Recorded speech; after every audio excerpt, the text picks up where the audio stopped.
The verdict finally out in that criminal case, in the Bhopal leak case, and all the eight Indians accused have been found guilty in that verdict. This comes over 25 years since that tragic, the Bhopal gas leak, the worst industrial disaster in the world. All eight of them Indians, have been found guilty. Now, this is at the lower court level, remember, and the case, of course, still has to go on to the higher court and Supreme Court. The maximum punishment really at this point in the case is just 2 years in prison.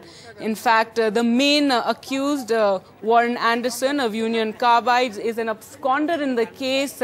He is somewhere in America, in fact, last sighted in the Hamptons in New York. So really many of the Bhopal gas affected are asking if this is really justice at all. This verdict coming 25 years after that tragic gas leak in which over 25,000 people were killed and lakhs affected.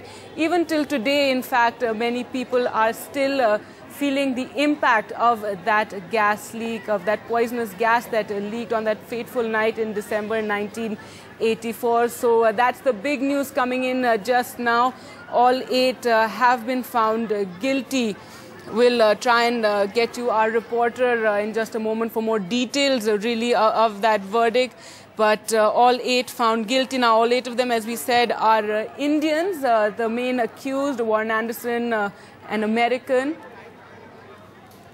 An American is an absconder in the case. He was the former chairman of Union Carbide Corporation. Later on, Union Carbide was bought over by Dow Chemicals.